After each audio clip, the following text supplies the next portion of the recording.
ए प्रदीप, असाध्यै गड्याङगुडुङ गर्यो। फेरि बिजुली पनि चम्केको छ, चट्याङ पनि पर्न सक्छ।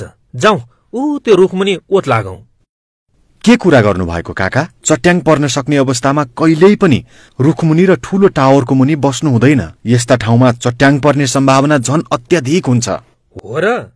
हो नि काका, चट्याङबाट बस्नको लागि घर बाहिर भएको अवस्थामा खुल्ला ठाउँमा टुक्रुक्क बसी टाउकोलाई 2 घुँडाको बीचमा राखेर कान थुन्ने गर्नुपर्छ। यदि सम्भव भयो भने ढलान गरिएको पक्की घर वा गाडीभित्र बस्न सकिन्छ। धातुका ह्यान्डल, चेन भएका ब्याग वा अन्य सामान नबोक्ने वा नछुने गर्नुपर्छ। स्विमिङ पुल वा पोखरी आसपास पनि बस्नु हुँदैन। Phone, computer, fridge, washing machine, radio, television जस्ता विद्युतीय सामग्री चलाउनु हुँदैन। यस्ता सामग्रीमा जोडिएको तार प्लगबाट निकाल्नुपर्छ। घरभित्र बस्दा झ्याल ढोका बन्द गरेर सुक्खा ठाउँमा बस्ने, धारा अर्थात् पानीको स्रोतबाट सिधै नुहाउने वा पानी चलाउने गर्नु हुँदैन। घरमा अर्थिङ अर्थात् लाइटनिङ रड राखेर घरलाई चट्याङबाट सुरक्षित बनाउन सकिन्छ। ओहो, हो र? मलाई त यस्ता कुरा थाहै थिएन।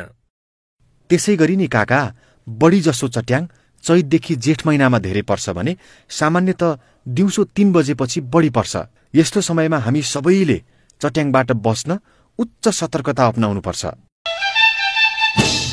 विपदबारे चासो राखौं, चनाखो बनौं। राष्ट्रिय विपद जोखिम न्यूनीकरण तथा व्यवस्थापन प्राधिकरण, सिंहदरबार, काठमाडौँ।